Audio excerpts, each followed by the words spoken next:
Señoras y señores, muy buenas tardes. Bienvenidos a la Real Sociedad Económica Matritense de Amigos del País.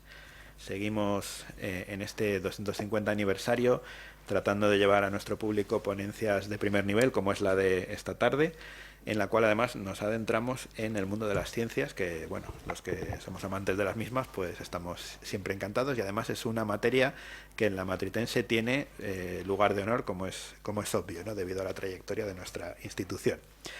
Hoy tenemos con nosotros al excelentísimo señor don Arturo Ramón Anadón Navarro, que bueno, tiene un currículum excepcionalmente importante que enseguida vamos a glosar, pero yo lo primero que quiero hacer es agradecerle su presencia en esta casa para hablarnos sobre un ámbito científico relacionado con la salud humana y animal, la veterinaria y la salud humana, como este concepto de One Health que está ahora tan de moda, en el cual se pretende ver de un modo integrador ambos aspectos, ¿no? Y además en el tema en concreto de los antibióticos es especialmente significativo, dado que la influencia del uso de antibióticos, por ejemplo los piensos, hace años, claro, esto ya es algo totalmente prohibido, pues bueno, tiene un impacto directo sobre la salud humana, con lo cual, en realidad, no solamente por la convivencia con animales domésticos o con animales de granja, la interacción entre el hombre y el animal, y además en concreto en este tema de antibióticos, pues es especialmente significativo, dado que, como saben, estamos en una época peligrosamente acercándonos a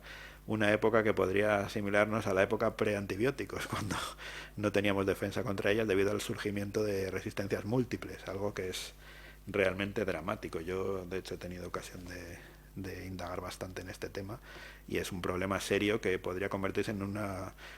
Si hemos tenido problemas con los múltiples problemas que hemos tenido últimamente, de pandemias, apagones, terremotos, volcanes, todo tipo de cosas, esta sí que sería una catástrofe realmente.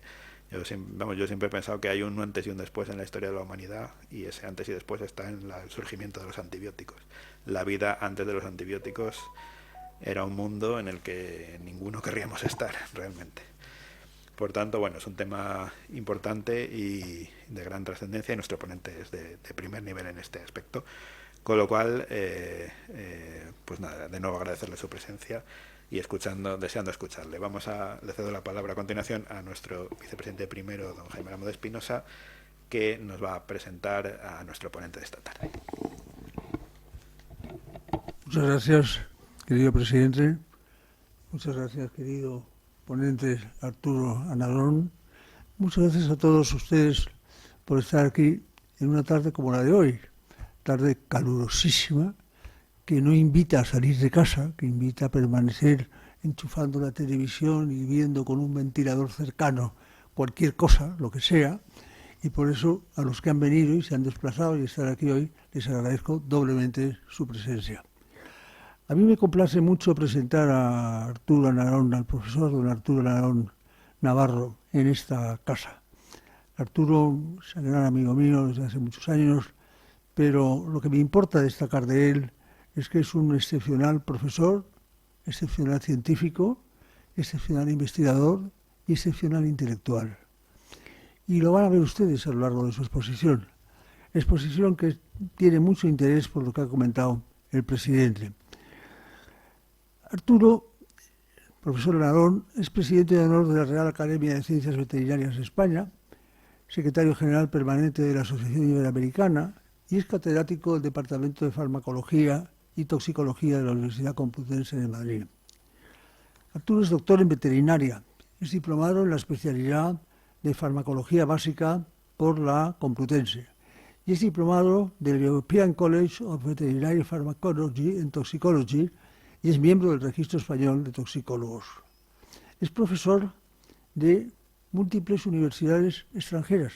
Es profesor de la universidad también, por ejemplo, ha sido profesor y ha dado cursos en Wuhan, en China, pero también en Madrid, también en la Universidad Internacional de Malaya, en multitud de universidades extranjeras y españolas. Fue becario del Departamento de Pathology Medical de Bascour en Toulouse, en Francia, becario en Nueva York, becario en Londres y becario en Harvard. Podría enumerar con más detalle, pero me parece que para situarnos es suficiente. Es miembro del Comité Científico de Alimentación Animal y de Pesticidas de la Comisión Europea y miembro de los paneles de autoridades europea en seguridad alimentaria.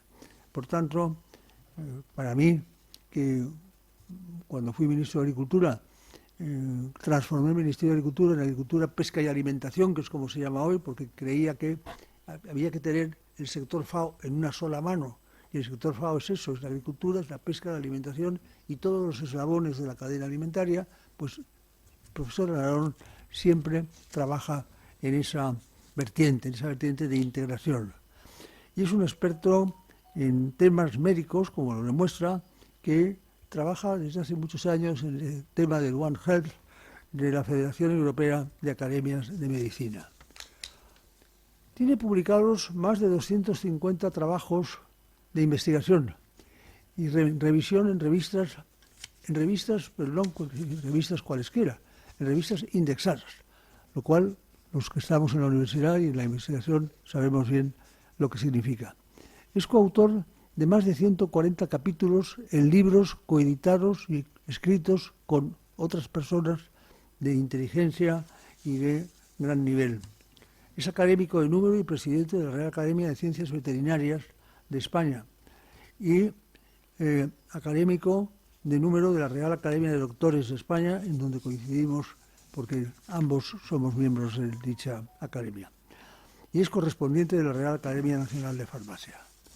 Dicho todo eso, creo que les queda, porque si sigo poniendo cosas puedo estar hablando un cuarto de hora más, pero a ustedes lo que les interesa es escuchar al profesor Alarón. Viene a hablarnos, como lo ha puesto de manifiesto el presidente, del panorama actual del uso de antibióticos en animales desde la perspectiva de una sola salud, de One Health. Y verán ustedes que el tema tiene mucho interés para nosotros, para los seres humanos. Así pues, yo entro en zona de silencio y le cedo la palabra a nuestro querido amigo y profesor Arturo.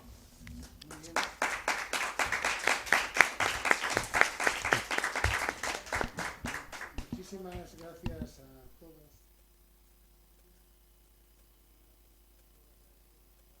Sociedad Económica Matritense de Amigos del País y en especial a su presidente, el doctor Manuel Rodríguez Alcaina, por la invitación a participar en esta institución.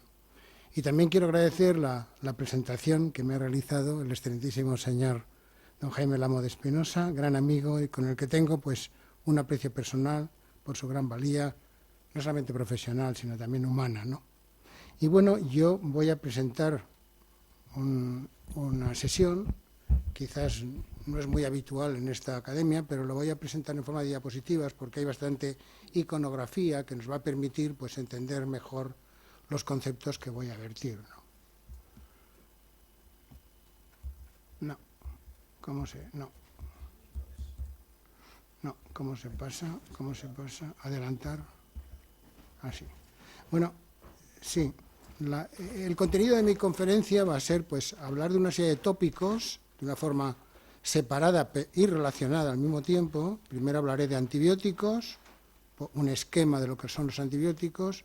Luego hablaré de los animales y la sociedad actual, de la resistencia antimicrobiana como problema de salud pública, cómo se usan los antibióticos en animales y el paradigma de una sola salud. Para terminar con las conclusiones, si es que puedo terminar con las conclusiones o bien concluir en el momento de la discusión que pueda haber sobre el tema. Entonces, ¿qué son los antibióticos? Pues el término de antibiótico incluye, mejor dicho, el término de antimicrobianos en general incluye no solamente a los antibióticos, sino a los antivirales, antifúngicos y antiprotozoarios. Por lo tanto, ahora tenemos no solamente problemas de resistencia con los antibióticos, sino también con los antifúngicos y los antiprotozoarios. ¿Y qué son los antimicrobianos? Pues son productos, muchos naturales, obtenidos por fermentación, y otros son de síntesis, como el caso de las sulfamidas o las fluoroquinolonas. ¿Qué hacen? Pues inhibir o destruir el crecimiento de los microorganismos que desgraciadamente pues, nos invaden con cierta frecuencia, ¿no? Y bueno, la verdad es que los antibióticos son producidos por varias especies microbianas, concretamente bacterias, hongos, actinomices, y son conocidos estos como antibióticos de una forma separada a lo que son los antimicrobianos. Y hay que decir pues que son vitales para prevenir y tratar las infecciones tanto en el hombre como los animales, ¿no? Bueno, los antibióticos se clasifican, ¿no? ¿Y cómo se clasifican? Pues a nivel molecular, porque inhiben el crecimiento o producen la muerte celular, por eso se llaman bactericidas o bacteriostáticos, y luego se clasifican de acuerdo con su estructura y mecanismo de acción.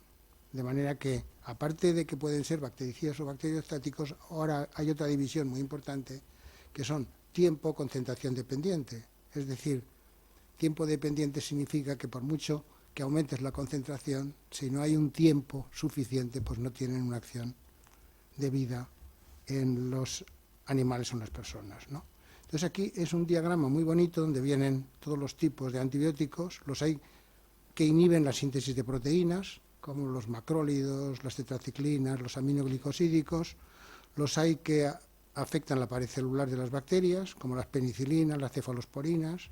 Los hay aquellos que inhiben la síntesis del ácido nucleico, como las sulfamidas o los inhibidores hidrofolato reductasa. Los hay que inhiben la DNA girasa o la DNA dependiente, como las fluoroquinolonas, y hay algunos pues, que actúan sobre la membrana celular, como el caso de las polimesinas. Entonces, en esta diapositiva, que es realmente bonita, se ve claramente lo que son los antimicrobianos divididos por clases y de acuerdo con su mecanismo de acción. Y vemos que aquellos que inhiben la síntesis de la pared celular se caracterizan por ser bactericidas, es decir, que destruyen las bacterias, ¿no? Y en cambio, pues aquellos que actúan con actividad antimetabolitos normalmente originan un efecto bacteriostático. Pero el ser bactericida o bacteriostático depende de las concentraciones utilizadas en un momento determinado. De manera que esta sería la clasificación más importante. Realmente los usos, esto es muy importante definirlo, son prácticamente pues 3 usos, ¿no? El uso profiláctico, el uso terapéutico, el uso metafiláctico. Realmente el uso profiláctico y metafiláctico hoy día está en entredicho. No podemos utilizar de forma profiláctica a los antibióticos, aunque se hace mucho en la especie humana. Para evitar una infección se aplican de forma profiláctica durante un tiempo, porque hay un periodo de alto riesgo de enfermedad, y en consecuencia se utilizan, ¿no? Pero la utilización más importante es con fines terapéuticos, para tratar, sobre todo en este caso, los animales, pero fíjense ustedes, la Asociación Veterinaria Americana define terapéutico de una forma más amplia que nosotros, porque habla de tratamiento, control y prevención de la enfermedad bacteriana. Y luego hay un concepto que es muy europeo, que es el metafiláctico, que es tratar animales enfermos mientras se medican otros que están sanos, de manera que de forma metafiláctica utilizamos los antibióticos.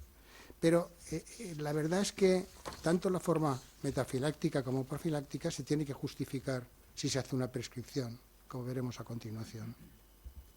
Entonces aquí ven que es una diapositiva donde pueden ver la complejidad del mundo veterinario, la cantidad de especies animales que tenemos que tratar. Por eso tenemos un problema muy serio. Hay un vacío terapéutico, porque no se pueden justificar todas las indicaciones terapéuticas, habida cuenta de que tampoco hay industrias farmacéuticas que puedan justificar cada una de las indicaciones, porque tienen que presentar estudios clínicos, ¿no? Pero bueno, yo los clasificaría, vean ustedes que es una clasificación pues importante, donde tenemos los animales terrestres productores de alimentos, que se llaman productores de alimentos como tal, tenemos los animales acuáticos productores de alimentos que cada vez van creciendo, y luego tenemos los animales de compañía que no son productores de alimentos. Entonces, lo más importante, les quería decir, es que la acuicultura, por ejemplo, está en una fase de crecimiento y hoy día tenemos pues, la producción de peces marinos, concretamente el atún rojo, la dorada, el lenguado, la lubina, el rodaballo, etc. Y luego tenemos la acuicultura de peces continentales, como es el caso de la trucha.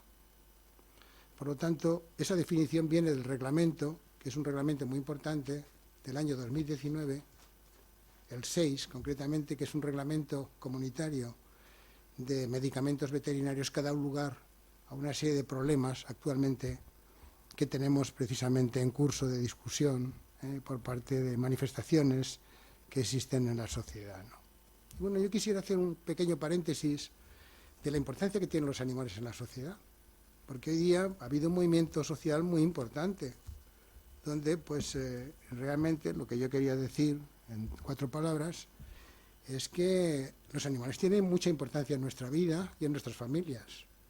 No cabe duda que hay una encuesta del American Psychiatric Association de Estados Unidos reciente, con más de 2.000 propietarios que confirman el fuerte vínculo emocional con los animales de compañía. Por lo tanto, los animales tienen un papel positivo en la sociedad.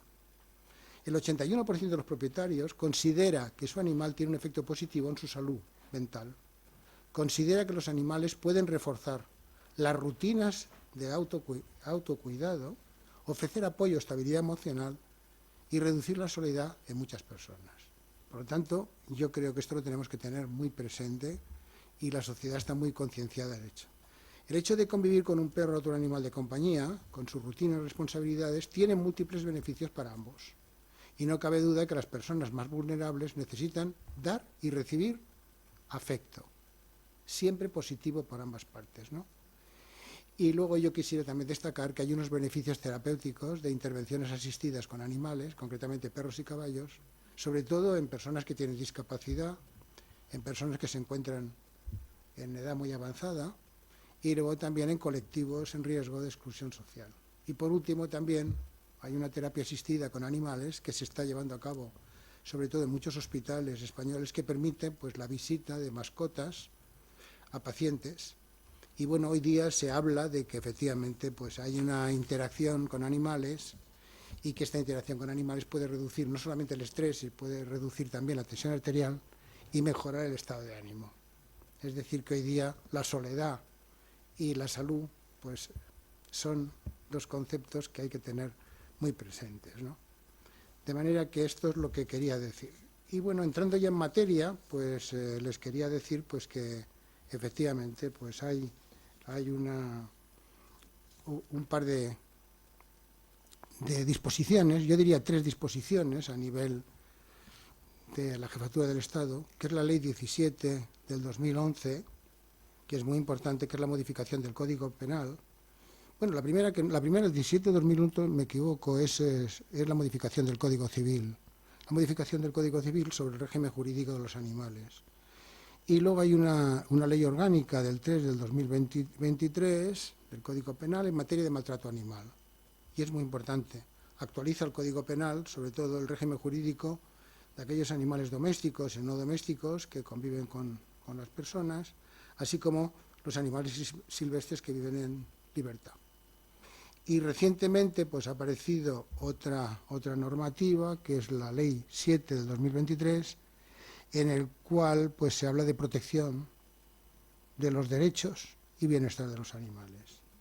Bueno, la verdad es que el Código Civil ya dice que los animales son animales silentes, por lo tanto, tienen conciencia, tienen respuestas frente a estímulos externos. Y bueno, esta legislación del 7 del 2003, la ley, protege los derechos y bienestar de los animales, evitando el tráfico ilegal de los mismos y también minimiza posibles problemas de seguridad ciudadana. Por tanto, esto es lo que yo quería indicar. Otro hecho importante sería el fenómeno de la resistencia antimicrobiana como problema de salud pública. Es un problema realmente cierto. ¿Por qué? Porque tenemos superbacterias en este momento que no las podemos tratar, que hay un aumento de morbilidad y mortalidad importante y que hay unas pérdidas económicas en nuestro sistema nacional de salud importantísimo. Entonces, lo que quería presentar en esta diapositiva, no quiero tampoco impresionarles con la ciencia, pero los genes de resistencia a los antimicrobianos se movilizan a partir pues, de bacterias que están en el medio ambiente y se transfieren de una forma normal y son transferidos por mecanismos de conjugación, transformación, transducción y vesículas de la membrana, y concretamente esos plásmidos que son elementos conjugativos que saltan en nuestro medio ambiente y que realmente nos están produciendo este tipo de resistencia, que muchas veces es resistencia cruzada y resistencia entre personas y animales. Entonces, ¿qué es la resistencia como tal? Pues fíjense ustedes, es una propiedad que está codificada. Las bacterias también tienen su código genético, tienen un material genético y tienen genes de resistencia, ¿eh? Y en consecuencia, pues la resistencia puede ser natural o puede ser adquirida. ¿Y cuándo se llama una resistencia que sea natural? Pues hay bacterias que tienen rasgos especiales, no solamente estructurales o funcionales, inherentes y asociados a su especie, género o grupo bacteriano. Por ejemplo, las bacterias gram negativas son intrínsecamente resistentes a los glicopéptidos, que son antibióticos de última generación, muy importante. ¿Por qué? Porque la membrana de los gram negativos es impermeable a este tipo de antibióticos. Por lo tanto, las bacterias lo que hacen es resistir de la manera que puedan, ¿eh? Y pues realmente pues lo que hacen pues muchas veces es vencer, ¿no?, frente a un determinado antibiótico, ¿no? Y luego está la resistencia adquirida, que la adquirimos desgraciadamente, que son cambios genéticos por una mutación o por una adquisición horizontal de genes extraños. Y esto lo quería presentar porque creo que es importante en esta conferencia, ¿no? Y luego, por otra parte, pues lo que se ha dicho en la introducción de mi presentación, ¿no? La RAM supone en la actualidad, la RAM le llamamos a la resistencia antimicrobiana, una importante causa de muerte sobre la población mundial. La RAM es probablemente uno de los principales desafíos médicos del siglo XXI. Por eso se llama pandemia silenciosa. Se llama pandemia silenciosa porque realmente no nos damos cuenta que vamos poco a poco estando sometidos a una presión por parte de las bacterias y sobre todo por parte de las superbacterias que se llaman, que hoy día tienen mucha dificultad en ser tratados, ¿no? Y bueno, estos antimicrobianos se utilizan, por eso el doctor Lamo de Espinosa lo ha dicho, se utilizan hoy día los antimicrobianos no solamente en el sector humano, en el sector animal y en el sector de plantas. De manera que las plantas también tienen que ser tratadas porque también pues tienen enfermedades, ¿no? Y las bacterias resistentes a los antimicrobianos se desarrollan, se propagan y pueden tener repercusión sobre la salud de los animales, de los humanos y sobre todo una alteración del medio ambiente. El medio ambiente es algo que tenemos que tener presente en el momento actual. Entonces, fíjense ustedes los datos que son muy importantes de la Comisión Europea. Estima que las infecciones hospitalarias causadas por microorganismos resistentes son responsables de 33.000 muertes anuales en Europa, lo que correspondería a 4.000 muertes al año en España, muy superior a las muertes por tráfico. Y bueno, la resistencia antimicrobiana es tan importante que hoy día se aborda, lo veremos luego en foros tan importantes de Naciones Unidas, o bien en foros como el G7, el G28, el Grupo de Trabajo Transatlántico que existe sobre la resistencia antimicrobiana.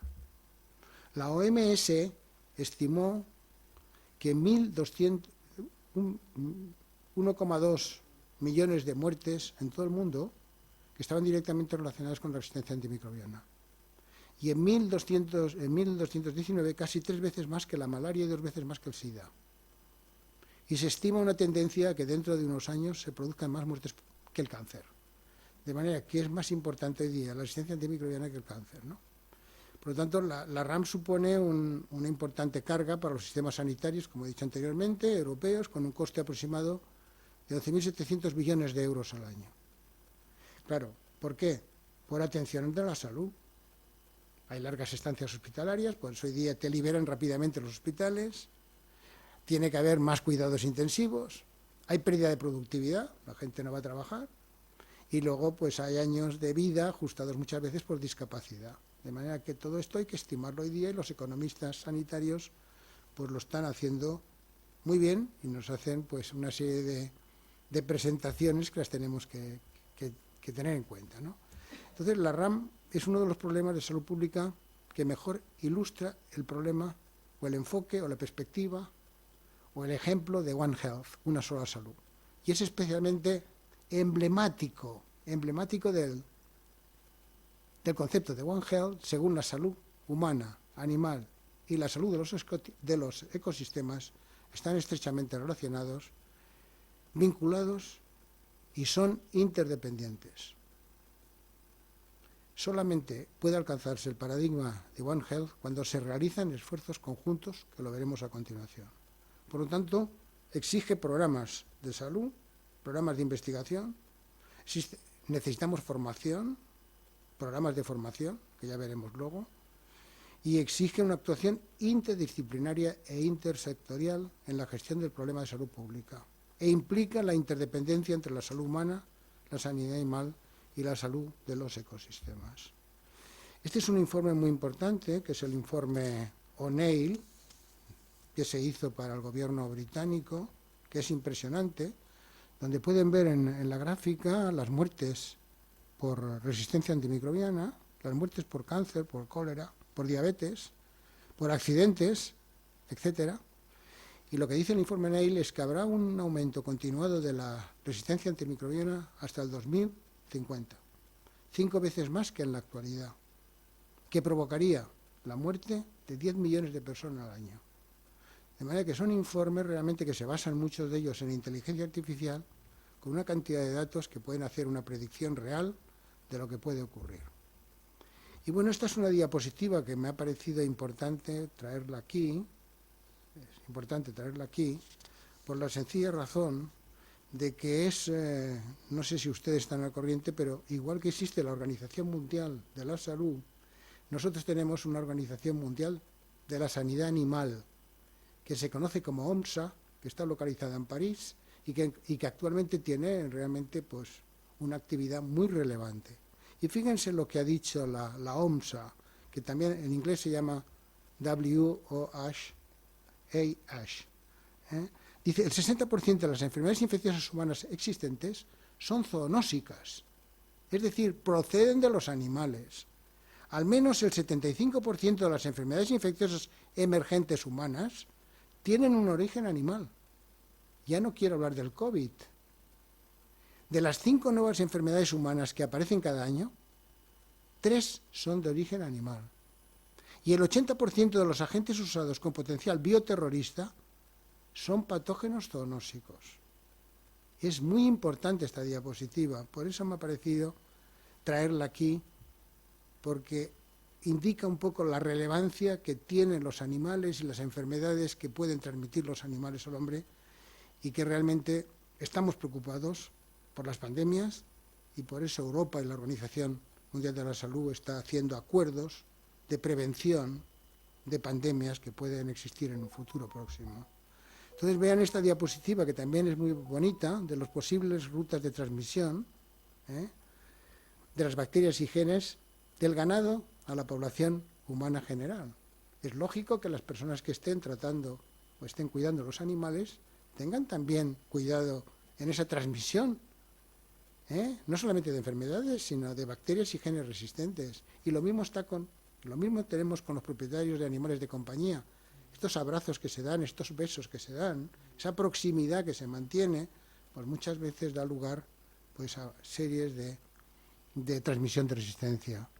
Entonces, fíjense ustedes que los vegetales que acumulan antibióticos, como son los cereales, trigo, arroz y avena, cereales secundarios como maíz y la ceballa, transmiten residuos de antibióticos a otros organismos vivos a través de la cadena alimentaria. De manera que la cadena alimentaria se ha demostrado que también vehicula bacterias y genes de resistencia. Fíjense ustedes, los residuos y metabolitos contaminan indirectamente al agua y al suelo. Hay un antibiótico que es un poliéter, la monesina, que se utiliza en vacas lecheras, que precisamente se propaga a través de fuentes naturales. Y estos compuestos pueden entrar en la cadena alimentaria humana desde el medio ambiente. Por lo tanto, es una diapositiva que aclara perfectamente el problema que tenemos en el momento actual.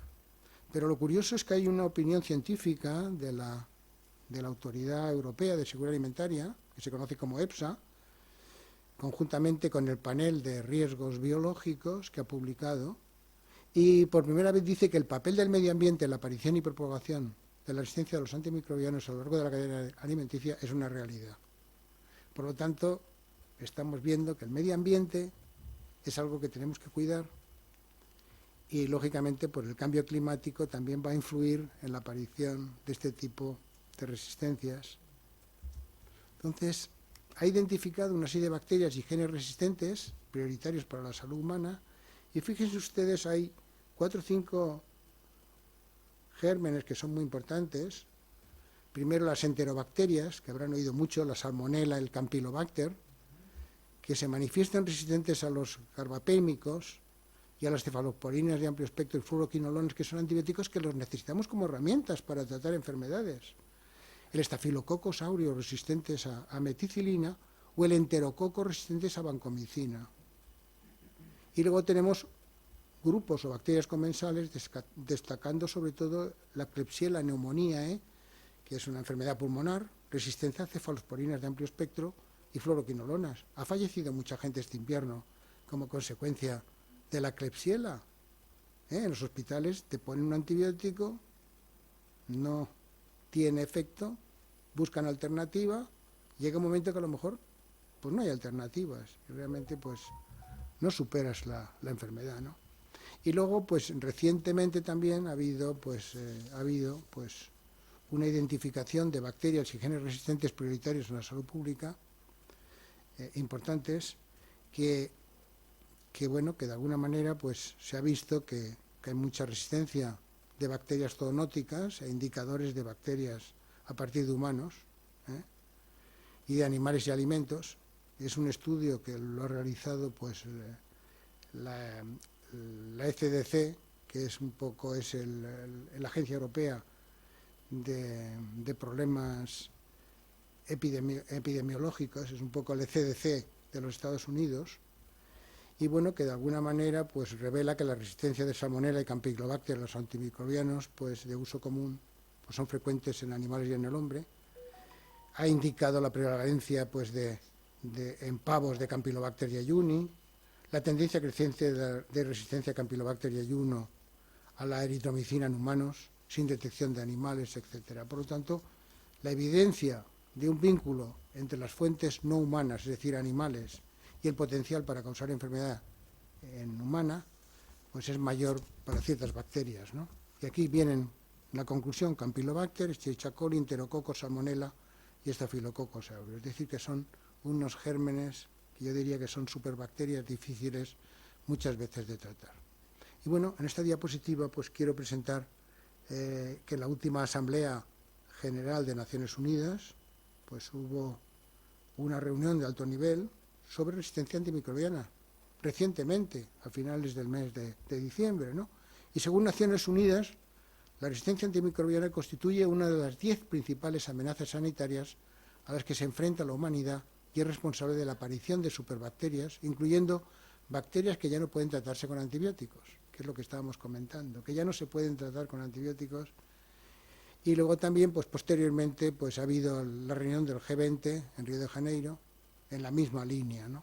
En la misma línea de actuación.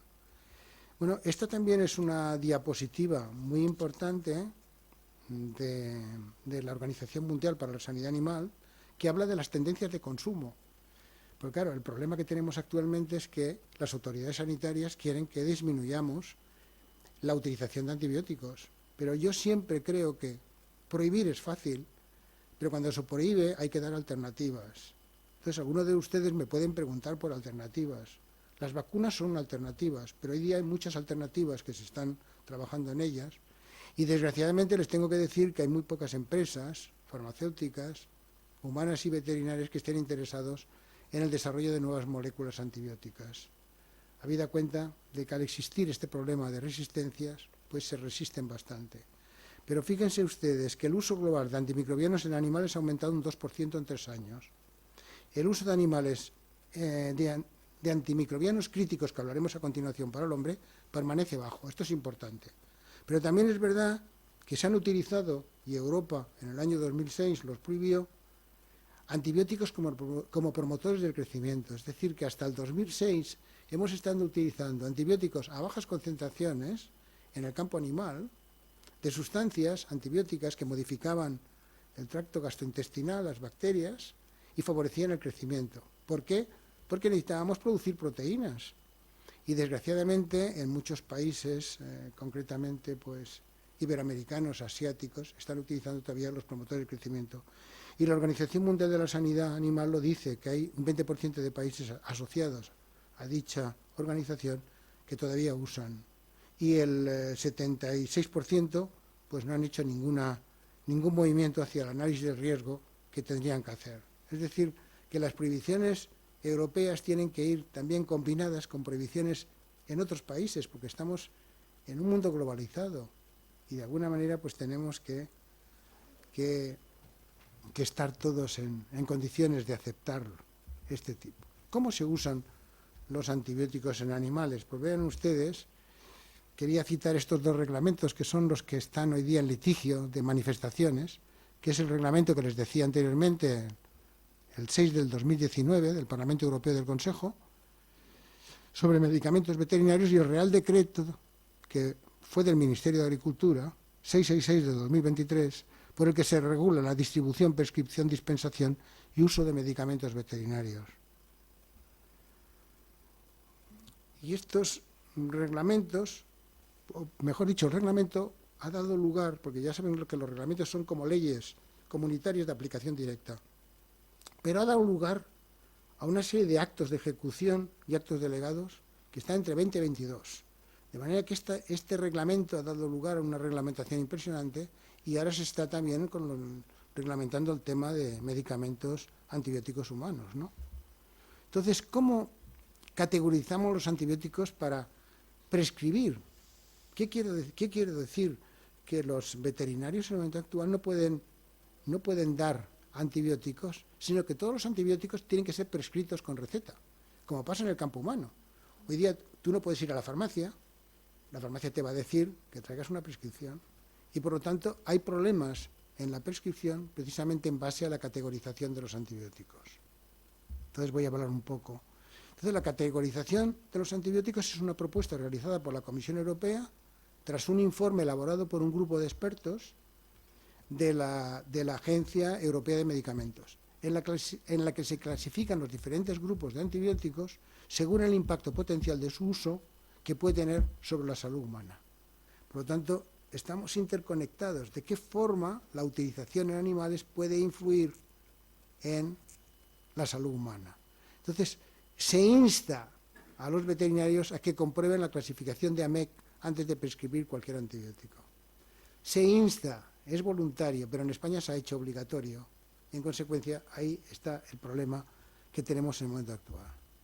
Entonces, lo que sí quería indicarles, que es algo que yo he estado muy interesado en los últimos años, es que efectivamente la Organización Mundial de la Salud ha confeccionado una lista que se denomina lista de importancia crítica en medicina humana, es decir, que antibióticos que son críticos, que hay que preservarlos, que son herramientas para tratar infecciones. Entonces, la última, del año 2023, que se llama, yo le llamo la lista mía, pues es el único documento de la Organización Mundial de la Salud destinado a orientar a los países en el establecimiento de principios y directrices para el uso responsable y prudente de antibióticos en sectores no humanos, es decir, en animales, con el fin de minimizar los riesgos de desarrollo y transferencia de bacterias resistentes en los sectores no humanos, sectores alimenticios, etc. Entonces, la lista mía de la OMS se basa en criterios específicos de categorización y agrupación de cada clase de antimicrobiano en función de su importancia médica para el tratamiento de enfermedades graves en humanos y de la posible transmisión de la resistencia antimicrobiana a microorganismos bacterianos a humanos, debido al uso de estos agentes en sectores animales. Entonces, hay una figura muy importante, que es una figura que la he sacado de la Agencia Europea del Medicamento, que habla de la clasificación de los antibióticos para uso en animales para un uso prudente y responsable. No es lo mismo prudente que responsable. Tiene que coexistir lo que es prudente y lo que es responsable, ¿no? Una persona tiene que ser responsable en la prescripción y cumplir los principios éticos y morales, ¿no? Y bueno, lo más importante que pueden ver aquí, pues que se habla de una sola salud y en consecuencia, pues el uso prudente y responsable de los antibióticos, tanto en animales como en personas, puede inducir al riesgo de que las bacterias se vuelvan resistentes. Yo formo parte del Comité de Resistencia Antimicrobiana, que ha sido un comité fantástico porque hemos tenido un diálogo entre todos los sectores y profesiones. Y yo creo que ha sido magnífico. Por eso hoy día el conocimiento tiene que ser transversal, ¿no? Uno se potencia en el conocimiento a través de la transversalidad, ¿no? Entonces, bueno, aquí viene la categoría, ¿os dan cuenta? Categoría A, B, C y D. Categoría A es evitar, la categoría B es limitar, la categoría C es precaución y la categoría D es prudencia. Por lo tanto, lo que tiene que hacer el veterinario es, efectivamente, esto es algo que podemos decir escalada o desescalada, utilizar como primera línea los de la categoría D. Es decir, se usarán como tratamientos de primera línea siempre que sea posible. El problema es que no tenemos a disposición muchos antibióticos y entonces tenemos que escalar a la categoría C, de precaución. Entonces, la categoría C, pues para algunas indicaciones veterinarias, pues funciona, no hay alternativas muchas veces, se consideran solo cuando no hay antibióticos de categoría B. Pero luego pasamos a la categoría B y A, donde es necesario hacer un cultivo antimicrobiano y un antibiograma. ¿Cuántos médicos recetan hoy día antibióticos sin hacer un cultivo ni un antibiograma?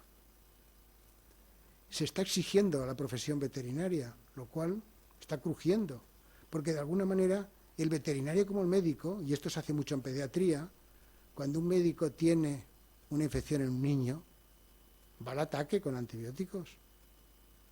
Tiene que preservar su criterio médico y en consecuencia nosotros nos ocurre lo mismo. Entonces estamos ahí en un problema muy serio de discusión, a ver de qué forma pues esta lista de antibióticos pues puede ser un poco flexibilizada y mejorar. Entonces, para que vean ustedes, pues ustedes no son especialistas, pues aquí en la categoría pues tenemos pues aminoglicosídicos, tenemos sulfamidas, tenemos inhibidores, tenemos una serie de antibióticos, luego tenemos la categoría B y luego tenemos la categoría D, ¿no? Entonces, la categoría B serían los que nosotros debemos de utilizar, pues bueno, aquí tenemos pues tenemos el grupo de las sulfamidas, que son muy antiguas, y el grupo de las tetraciclinas, que en las tetraciclinas pues tenemos pues 3 o 4 antibióticos. Y bueno, ¿qué es la prescripción? Pues la prescripción es un acto veterinario donde realmente pues lo que tienes que hacer antes de prescribir es un diagnóstico. Entonces las prescripciones de medicamentos con fines metafilácticos que hemos dicho al principio, pues tienen que ser justificados tras un diagnóstico de una enfermedad infecciosa, ¿no? Y el veterinario debe justificar la prescripción, ¿no? Y fíjense ustedes pues que dice claramente el reglamento que las prescripciones solo se expedirán tras un examen clínico o cualquier otra evaluación adecuada del estado de salud o del grupo de animales, que esto hablaremos a continuación. Entonces, ¿qué está ocurriendo actualmente? Pues que efectivamente los veterinarios que prescriben tienen que entrar en la página web de la Agencia Española de Medicamentos, ustedes también pueden entrar, y hay 2 aplicaciones.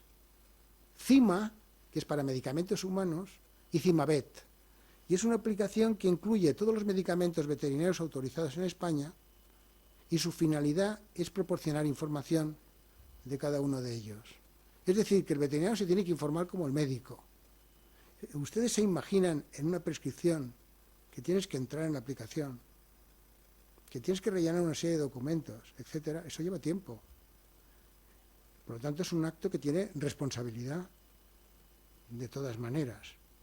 Entonces, el problema que tienen ahora los veterinarios también es que entran en CIMAVET y que no tienen a disposición muchos antibióticos. Entonces, los antibióticos vienen en forma de fichas técnicas. Las fichas técnicas es la ficha original que queda registrada tras un registro de un medicamento. De manera que el folleto es el reflejo de la ficha técnica. Y ustedes cuando ven un folleto, y algunos que somos hipocondríacos lo sabemos, vamos a la parte de efectos adversos y vemos una cantidad de efectos adversos que decimos, yo prefiero no leerlo porque si no, no nos tomamos el medicamento, ¿no? Entonces, bueno, es interesante que ustedes cuando lleguen a casa entren en CIMAVET porque es un ejercicio muy bonito, o encima Entonces, ves allí pues todos los tipos de medicamentos que hay, ¿no? Entonces, bueno, hay dos tipos de prescripciones, las prescripciones ordinarias y las prescripciones excepcionales. ¿Y por qué se llaman excepcionales? Porque hay un vacío terapéutico. No tenemos a disposición, como decía al principio, todo tipo de antibióticos. Entonces, no existen medicamentos veterinarios autorizados para una indicación terapéutica en una especie animal, por ejemplo, no productora de alimentos, estoy refiriendo a mascotas o animales de compañía. Tenemos que utilizar un medicamento veterinario autorizado en el Estado miembro de que se trate, o en otro Estado miembro para uso en la misma especie, o en otra especie animal para la misma otra indicación. Es decir, que tenemos que importar producto. Si no existe ninguno de los medicamentos veterinarios mencionados en la letra A, un medicamento de uso humano autorizado. Y si no es así, tenemos que ir a la prescripción extemporánea de un preparado siguiendo una prescripción. O sea que es complicado. Y lo mismo ocurre con los animales productores de alimentos. Hay una diferencia, entonces la diferencia está en el apartado B, pues si no existe ningún medicamento veterinario mencionado en la letra A, un medicamento autorizado en el Estado miembro de que se trate para su uso en una especie animal no productora de alimentos para la misma indicación. De manera que seguimos el mismo, y esto se llama prescripción en cascada. Es un algoritmo que va siguiendo, y claro, todo esto dificulta el tratamiento de los animales, ¿no? El médico lo puede hacer. El médico, hay una prescripción que se llama off-label use, que lo utilizan los americanos, que pueden utilizar antibióticos que incluso no están registrados y que consideran, bajo su criterio, que se puede utilizar. Nosotros lo podíamos hacer hasta que ha aparecido el reglamento 6 del año 2019 y el Real Decreto 666, que de alguna manera pues limita mucho el criterio facultativo. Entonces, hay antibióticos, fíjense ustedes, que no se pueden utilizar en cascada. Fíjense las nuevas penicilinas, las aminopenicilinas, las cefalosporinas de última generación, las quinolonas de última generación, etcétera. Los antivirales, la anfotericina, de manera que tenemos limitaciones importantes que hay que conocer. ¿De acuerdo? Bueno, y hay un reglamento de ejecución muy importante que trata de antimicrobianos o grupos de antibióticos reservados únicamente para el tratamiento de determinadas infecciones en personas. De manera que por eso decíamos la escalada, que llegamos hasta A, grupo A no ser que se justifique debidamente, no los debemos de emplear, habida cuenta de los problemas que puede haber de resistencia con la antibioterapia humana. ¿De acuerdo? Y aquí tenemos el grupo, vean ustedes, son todo nuevos antibióticos, están los glicopéptidos, los lipopéptidos, las cefaloporinas sideróforas, etcétera. Luego están también los antivirales y los antiprotozoarios. De manera que ya los antiprotozoarios y los antivirales también están proporcionando problemas de resistencia.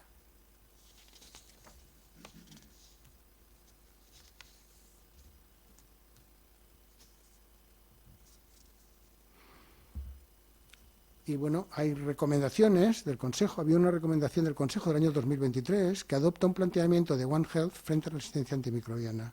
Esto es muy importante que se sepa, porque de alguna manera pues tenemos que tener la precaución en el uso de estos antibióticos, sobre todo los de última generación, ¿no?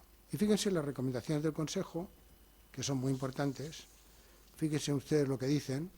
Señala que hay que reducir la incidencia de infecciones del torrente sanguíneo de 3 bacterias clave resistentes a los antibióticos. Hay que reducir un 15% para el Staphylococcus aureus resistentes a meticilina, que es una superbacteria, el Escherichia coli resistente a cefalosporina de 3ª generación en un 10%, y el 5% en la Klebsiella pneumoniae resistente a carbapenemes, que hablamos que hemos tenido muchos problemas este invierno. Por lo tanto, son recomendaciones del Consejo importantes. ¿De acuerdo? Vamos a hablar de Presvet. Seguramente el doctor Jaime Lamo está interesado en Presvet, porque es un tema del Ministerio de Agricultura. Entonces, bueno, es una plataforma de recogida de información, de prescripciones de antibióticos en animales de producción y en animales de compañía que ha originado precisamente el conflicto que tenemos en el momento actual. ¿Por qué? Porque es una carga administrativa importante.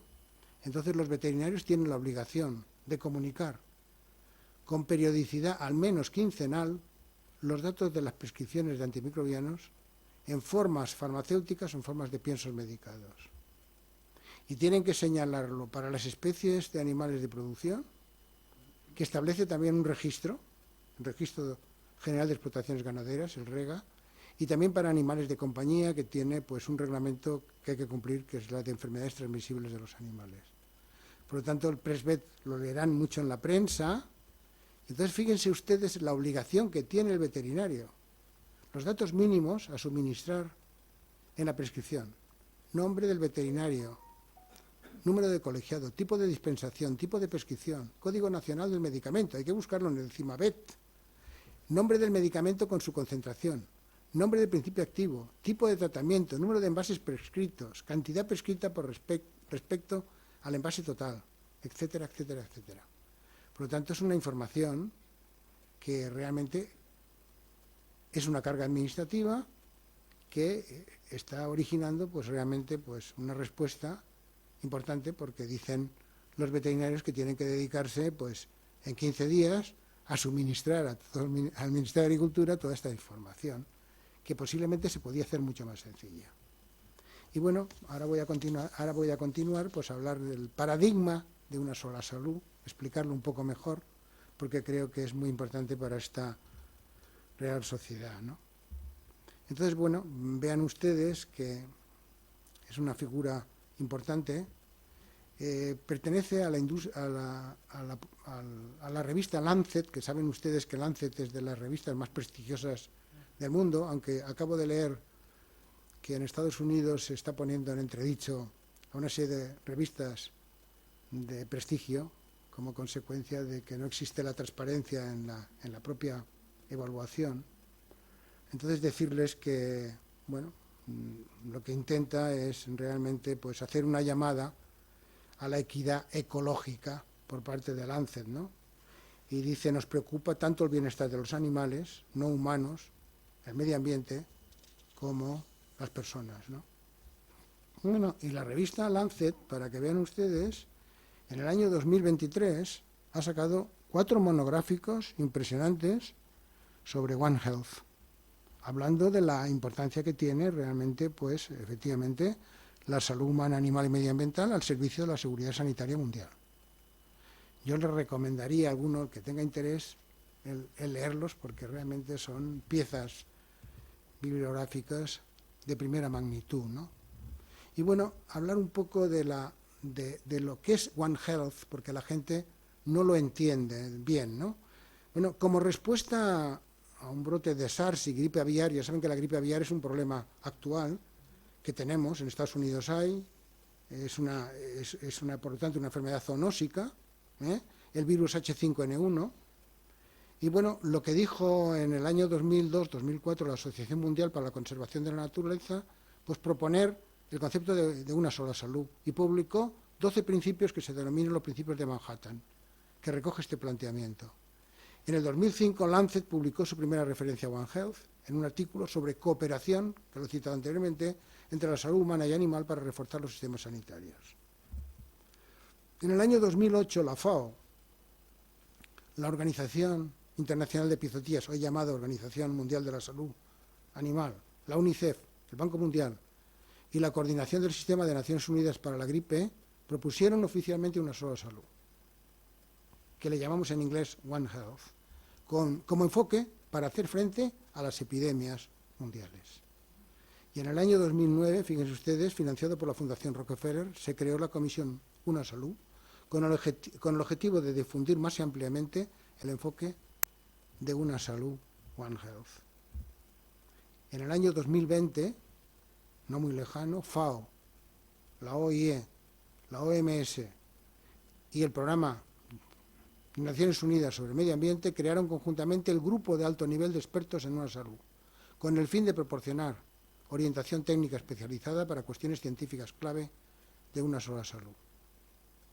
Y bueno, lo que yo he visto es que a instancias de la comunidad internacional, países como Reino Unido o Estados Unidos han creado entidades o iniciativas gubernamentales específicas para dirigir pues, coordinación administrativa, recaudación de fondos y elaboración de políticas relacionadas con la promoción de una sola salud.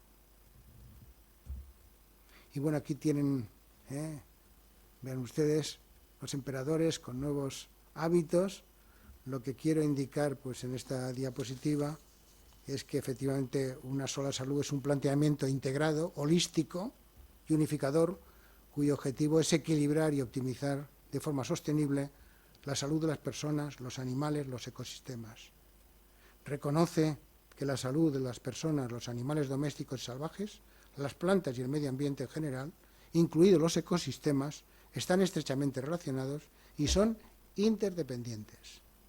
El enfoque moviliza múltiples sectores, disciplinas y comunidades en distintos niveles de la sociedad para trabajar juntos, para fomentar el bienestar y enfrentar las amenazas a la salud y los ecosistemas, al tiempo que aborda las necesidades colectivas de agua limpia, energía y aire, alimentos seguros y nutritivos, toma de medidas sobre el cambio climático y contribución al desarrollo sostenible. Es decir, que One Health tiene que ver mucho también con el cambio climático. De manera que han visto el grupo de alto nivel, donde participan organizaciones internacionales.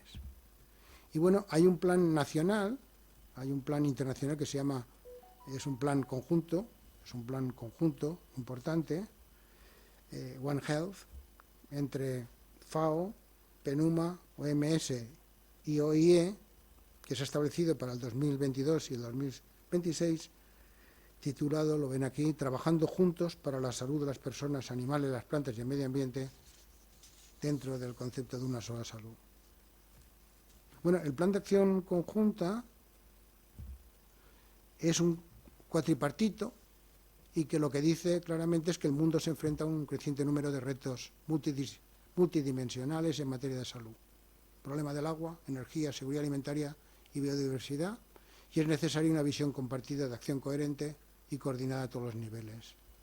Y bueno, el cuatripartito considera que esta dinámica internacional es una oportunidad única para llevar a cabo pues, una coalición mundial e impulsar de forma conjunta pues, el impacto de los retos sanitarios actuales a nivel mundial, nacional y regional. Bueno, realmente el cuatripartito ha visto claramente pues, que la amenaza de la resistencia antimicrobiana entra dentro de One Health y también ha visto que las enfermedades zoonósicas emergentes entra dentro de One Health. Y One Health no se puede cumplir sin el apoyo de programas de salud o de investigación en la Unión Europea o en el mundo, ¿no? Y el Plan Mundial sobre la Salud se ha presentado precisamente en la Asamblea General de Naciones Unidas del año pasado para su aprobación y esperemos que luego se vaya implementando a nivel nacional. La Comisión Europea apoya realmente la mayor presencia mundial de la Unión Europea, creando asociaciones bilaterales sólidas y cooperando con socios internacionales. Bueno, se creó también una comisión Lancet de una salud, la universidad concretamente de Oslo, y tiene, pues, es muy ambiciosa porque quiere generar conocimiento sobre la naturaleza interconectada de la salud entre los seres humanos, animales, plantas y medio ambiente e impulsar las transformaciones de la gobernanza económica y conocimientos globales para garantizar un sistema socioecológico equitativo, sostenible y saludable en el siglo XXI y en adelante. Y aquí veis la ilustración, que es muy importante, la ilustración de la comisión, concretamente de una salud, donde se puede ver en el centro el trabajo de la comisión y el reconocimiento pues, de las dimensiones de la interfaz animal-humano, que se divide en 3 nodos principales para que la comisión pueda investigar el nexo de compartir medio ambiente, compartir sistemas y recursos alimentarios y compartir medicamentos y diagnósticos. De manera que creo que es importante analizar toda evolución histórica del concepto de One Health. Y bueno, decirles que hace pocos días hubo la reunión de la Asamblea Mundial de la Salud y se ha aprobado precisamente un acuerdo sobre las pandemias, que creo que es muy importante. En consecuencia, pues yo creo que es importante porque de alguna manera el artículo 5, si lo leen bien, pues es un acuerdo dedicado a una sola salud, pero de nuevo pues limitando su alcance, ¿no? Pero hay un artículo, el artículo 5, que habla del enfoque de One Health para la prevención, preparación y respuesta ante pandemias. Y bueno, decirles, que no sé si tienen conocimiento, pero la Unión Europea ha creado una agencia europea de prevención, preparación y respuesta ante pandemias que se llama ERA, con H, y que está ya actuando y que creo que va a tener pues mucha importancia, porque lo que tenemos que hacer es prevenir que no tengamos otro COVID, ¿no? De alguna manera.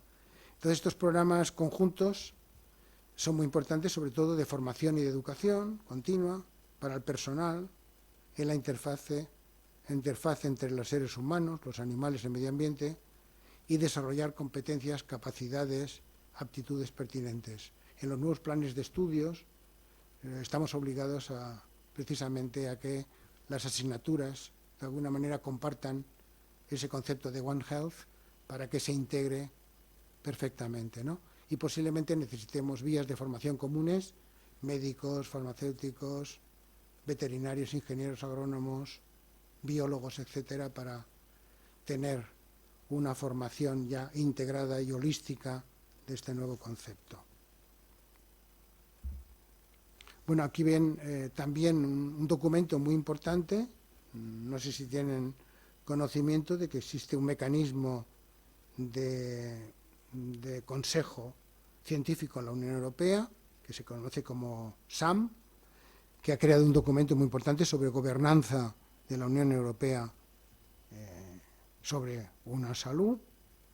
Y bueno, de alguna manera, este grupo de la Comisión Europea de consultores científicos jefes han analizado precisamente este documento y bueno, lo que dicen es que efectivamente que hay que crear de alguna manera pues bien este paradigma de One Health con una buena estructura, con subvención adecuada, con programas también adecuados, etcétera.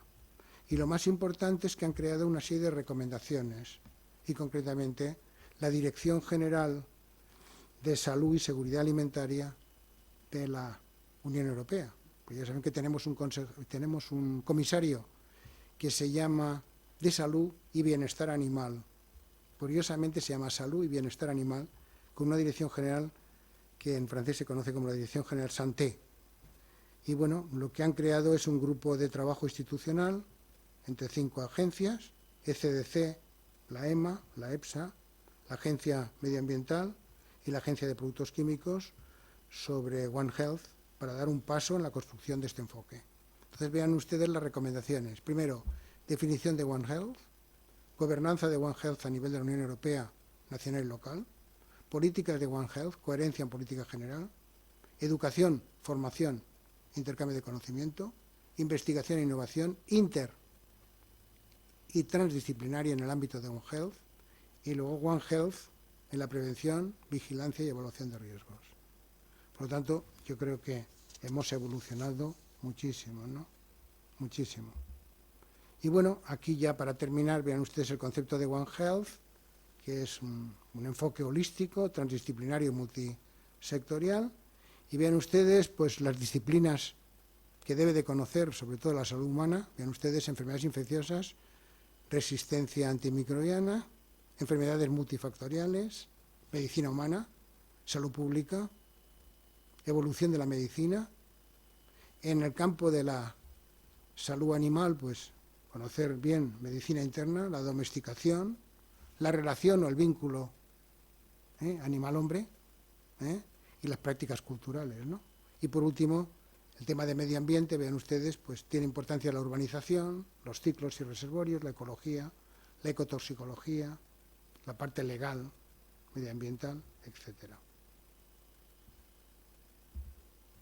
Y bueno, decirles para terminar que, bueno, que One Health insta a los sectores humanos, animales y medioambientales a superar esas barreras interprofesionales, también de las disciplinas, para trabajar de una forma integrada y conjunta. Y con esto, pues, creo que les he dado pues, una visión general del tema de la antibioterapia, y perdonen si he superado más tiempo del que me pertenecía, pero yo creo que he estado en 55 minutos. Muchísimas gracias por su atención.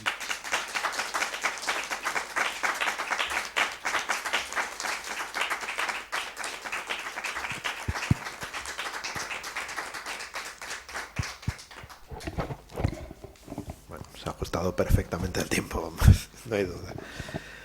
Muchas gracias por la charla tan interesante, y es el momento de abrir un turno de preguntas, y creo que ya tenemos por aquí una. Por aquí. Un momentito el micrófono para el vídeo. Muchas gracias. Sí, yo quiero en primer lugar felicitar al profesor Nadón por esta auténtica lección magistral, amplísima y completa sobre un tema complejo de su especialidad. Y decir que por mi interés y curiosidad intelectual y científica por la etología o psicología animal, los papiones me han dado grandes lecciones de derecho, aunque pueda parecer raro. Pues he tenido ocasión de asistir a las sesiones organizadas en la Real Academia de Ciencias Veterinarias de España a lo largo de estos últimos años. Y debo decir, como un espectador auténticamente imparcial, que he asistido al esfuerzo científico, didáctico y académico del profesor Nadón para poner esa academia al mismo nivel que el resto de las academias que están en el Instituto de España como academias de pleno derecho. Y en ese sentido yo creo que el reconocimiento a ese esfuerzo y esa homologación debe producirse cuanto antes, porque los méritos y las acreditaciones son más que suficientes. Ha dicho muchas cosas importantes, algunas así como si nada, ¿no? Entre otras, los animales tienen conciencia. Piensen ustedes en esta frase. Hubo una reunión hace años que se llamó la Declaración de Cambridge sobre la conciencia, donde había una serie de filósofos, de científicos, de biólogos, entre ellos Stephen Hawking, y llegaron a la conclusión que muchos animales tienen conciencia. Bueno, y el ejemplo claro es que se reconocen en el espejo, como Washoe, la chimpancé que se comunicaba a través del alfabeto de los sordomudos, y que cuando la pone en el espejo dice yo, Washoe. Pero es que la conciencia la tienen incluso los animales que no tienen neocórtex, por ejemplo los pulpos. Y sabemos que la urraca tiene una extensión del cuerpo estriado del encéfalo que tiene la misma proporción que en primates y humanos.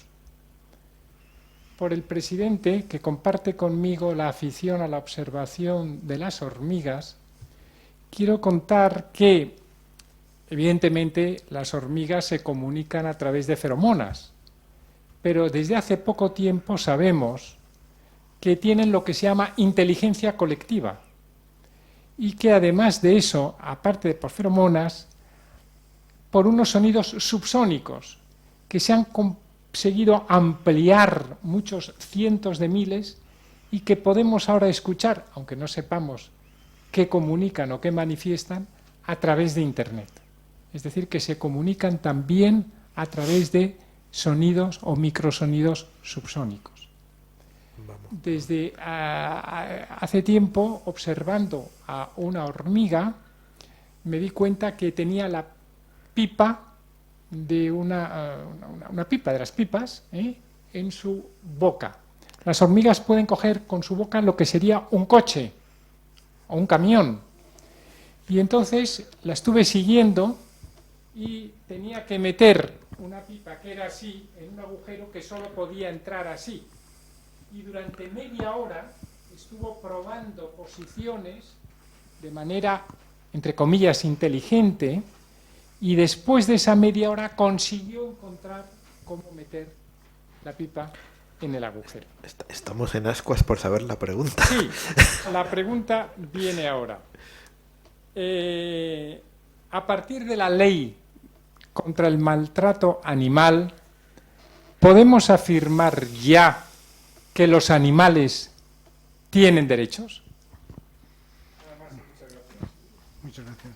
Bueno, primero que tengo que dar es las gracias por la alabanza que ha hecho a nuestra Real Academia de Ciencias Veterinarias, pues que no es tan antigua como esta Real Sociedad, pero bueno, la hemos puesto en un lugar que creo que le pertenecía, ¿no? Y que estamos pendientes ahora pues de nuestra integración plena en el Instituto de España, ¿no?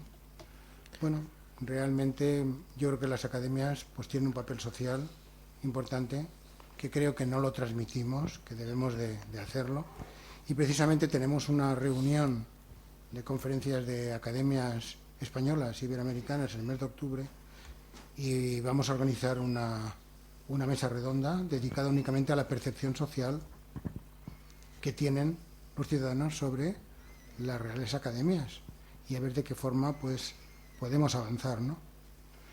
Y bueno, las preguntas que me ha hecho son preguntas que las acepto totalmente, ¿no? Bueno, yo lo único que puedo hablar de mi experiencia personal. Yo he trabajado mucho en animales experimentales y lo que he visto es que los receptores que tienen los animales, sean receptores serotonina o sean receptores noradrenérgicos, etcétera, están representados también en el campo humano, y que gracias a la investigación translacional se han descubierto nuevos medicamentos y nuevos mecanismos.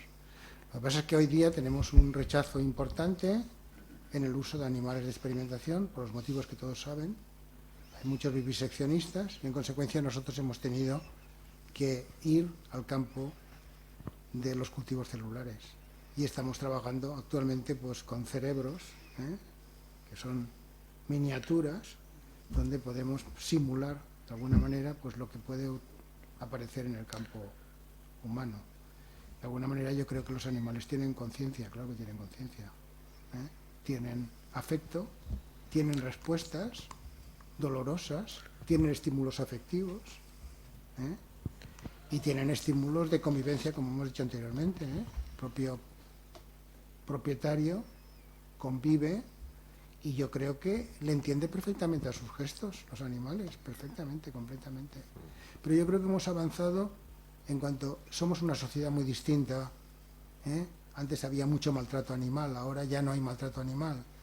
Y bueno, y se pueden ver las estadísticas, el número de animales que hay hoy día en los pisos, es impresionante, ¿no? Porque necesitamos este tipo de convivencia, sobre todo las personas solteras, que como decía al principio necesitan pues una serie de obligaciones que gracias al perro se mueven, si no, seguramente estarían todo el día viendo la televisión, ¿es verdad? Tienen que salir por la mañana, tienen que salir al mediodía y tienen que salir por la noche, y luego pues tienen que ir al veterinario como nosotros vamos de forma periódica, Los animales pues no son como nosotros, ¿no? Ellos no piden ir al veterinario, sino que no, tiene que ser el propietario quien... Y bueno, los tenemos que vacunar y los tenemos que tener en buen estado de salud, porque yo creo que la salud, si no están en buen estado de salud, tampoco estamos nosotros en buen estado de salud. Yo creo que es mi contestación a la pregunta. Creo que hay otra pregunta. Sí. Sí. Bueno, buenas tardes y muchas gracias por su ponencia. Ha estado muy clara. Lo que pasa es que yo disiento en muchos de lo que ha afirmado. Me llamo José Antonio Pastor, soy licenciado en Ciencias Biológicas, tengo especialidad en microbiología, también tengo formación especializada en genética médica, soy experto en virología, pertenezco a la Sociedad Española de Genética, pertenecía a la Sociedad Española de Microbiología y Virología, de la cual salí durante la pandemia por disentir con ellos en cómo se manejó la pandemia. Soy académico de la Academia Valenciana de Genealogía y Heráldica, en la especialidad que yo manejo, que es la genealogía genética. Y yo en un momento dado creí en eso de One Health. Llegué a creérmelo. Yo lo defendí hasta que la pandemia me la realidad siempre nos pone en un lugar del que no esperábamos, porque usted ha defendido que las decisiones tienen que ser interdisciplinarias, tienen que tomar, tienen que pedir la opinión de diversas disciplinas, lo que no se hizo en la pandemia. Los veterinarios todavía están esperando que se les pidiera su opinión. Los biólogos lo mismo, los microbiólogos lo mismo. Fueron decisiones políticas prácticamente. Yo a un médico le dije, están usurpando tu campo de acción, los mismos políticos, porque un decreto hace que te invalide tu opinión como médico. Además, se vulneraron derechos fundamentales reconocidos, actualmente ya reconocidos. Entonces, One Health en el papel es muy bonito, pero luego, por ejemplo, lo que ha dicho, que se ha aprobado en Naciones Unidas una ley de pandemias o un acuerdo. ¿Dónde se ha pedido la opinión de esa interdisciplinaridad que ha sido por urgencia? Bueno, yo cuando me enteré que la habían los veterinarios, los biólogos, no los microbiólogos, ¿dónde ha estado la opinión? La opinión del pueblo, de la ciudadanía, porque eso va a implicar que un organismo externo a una nación pueda tomar medidas frente a una población que no ha decidido sobre esas medidas. Entonces, aquí la democracia, no sé si me entiende por lo que quiero explicar, porque es muy complejo todo esto. Se van a tomar medidas contra ciudadanos, es supuestamente a favor, pero cuando se vulneren derechos fundamentales, ¿eso va a ser a favor? Quiero decir que esto hay que ir con mucho tiento y mucho cuidado con lo que se hace, porque ya después de la pandemia la gente se hace muchas cuestiones, se pregunta muchas cosas. Y luego otra cosa, ya acabando por esa línea, llevamos un tiempo viendo que las multinacionales no invierten en investigación de nuevos antibióticos. Están orientando todo hacia vacunas de ARN, cuando se sabe que la efectividad, ahí están los datos. Iba viendo variantes y una vacuna ya no varía, tenía que ir repitiéndose, con los consecuentes efectos secundarios.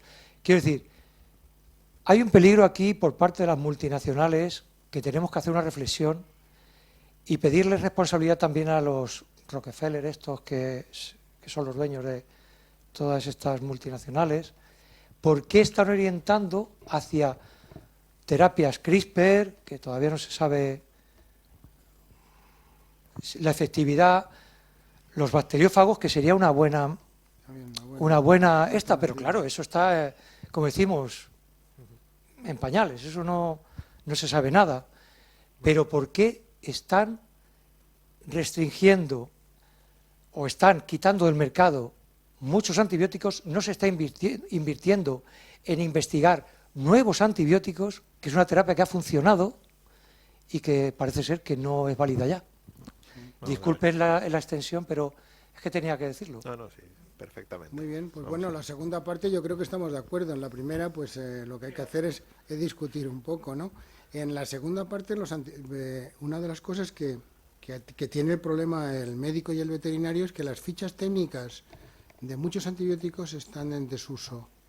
Es decir, dosis, por ejemplo, de tetraciclinas a 10 miligramos por kilo, pues no funcionan.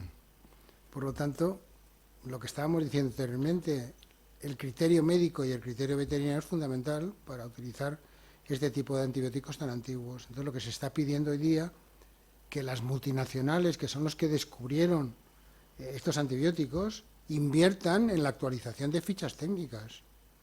¿Por qué? Porque la gran mayoría de productos genéricos se basan en los productos pioneros, de manera que una ficha técnica de un pionero no se puede cambiar por un genérico.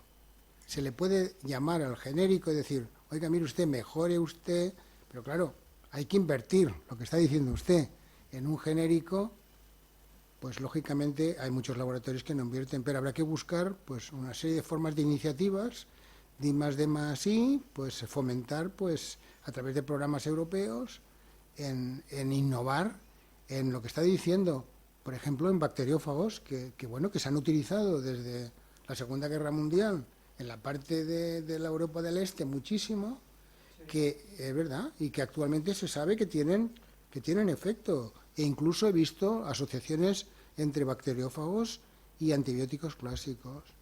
Y con respecto a la primera pregunta, pues bueno, yo considero que no se puede hablar para todo de One Health, como he dicho al principio, pero hay un paradigma que se tiene que ir cumpliendo por fases y en consecuencia hay que construir el concepto a través de programas específicos. Entonces lo que he dicho yo, pues que efectivamente One Health funciona para la antibioresistencia, esto está claro, yo lo he visto en el Plan Nacional de la Antibioresistencia, donde efectivamente pues hay que ponerse de acuerdo todas estas profesiones, biólogos, médicos, veterinarios, al objeto de utilizar los antibióticos de forma prudente y racional, de acuerdo con un criterio, y luego por otra parte pues pensar que también las enfermedades zoonóticas, o zoonósicas mejor dicho, también entrarían dentro del concepto de One Health, como lo he demostrado en unas diapositivas.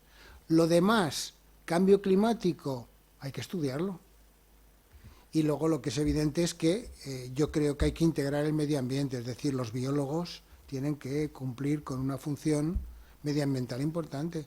Tenemos muchas bacterias resistentes en el medio ambiente sin identificar y no tenemos programas de control de medio ambiente como tendríamos que tener. De manera que la integración de la sanidad animal, sanidad humana y los ecosistemas, sobre todo de agua y suelo, son importantes. Y entonces, ¿qué tenemos que hacer? Ese acuerdo lo que pretende es construir el paradigma de One Health, precisamente pues para prevenir futuras pandemias, ¿no? ¿La podíamos haber evitado la pandemia del COVID? Pues llevamos mal el programa de COVID, pues lo tendríamos que analizar.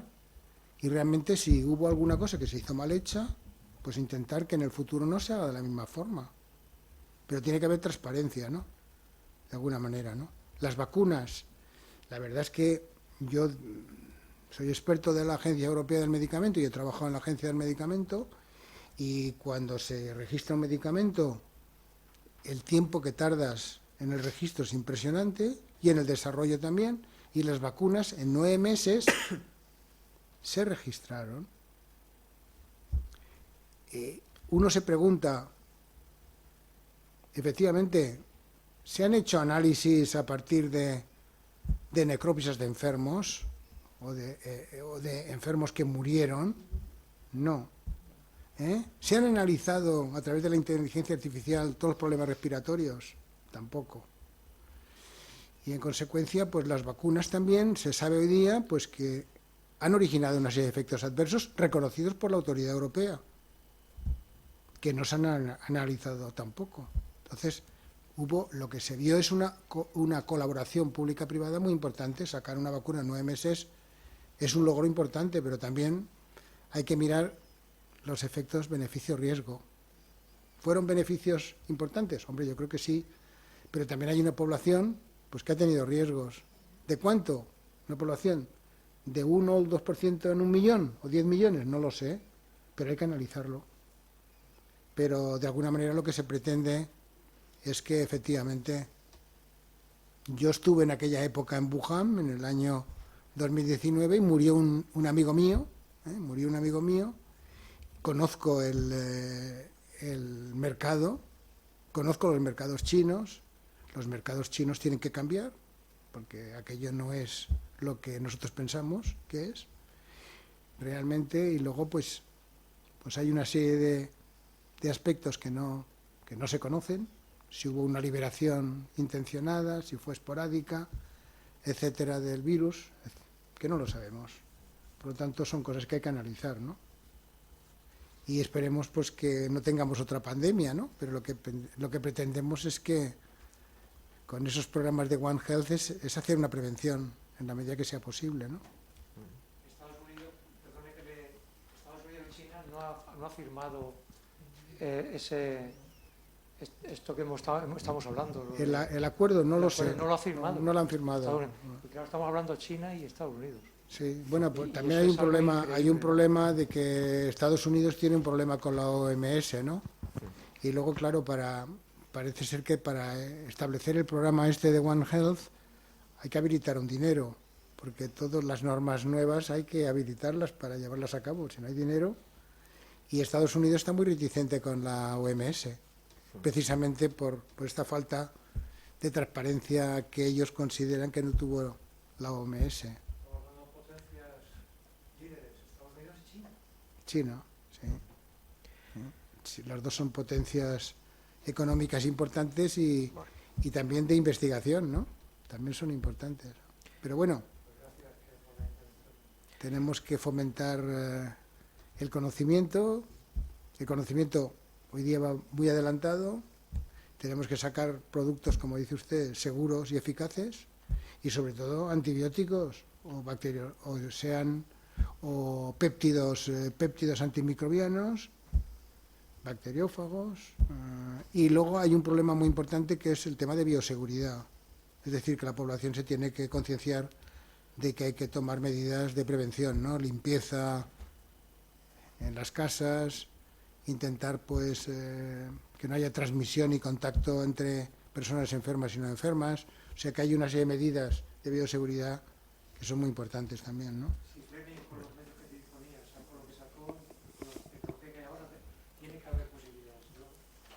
Seguro que sí.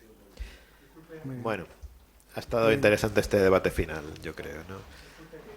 Bueno. No, hombre, no, que en las academias precisamente son importantes el debate en las academias, ¿no? Bueno, pues nada, si no tenemos más intervenciones podemos dar por cerrada la sesión. Muchas gracias, profesor, por esta conferencia excepcional y esperamos que vuelva pronto.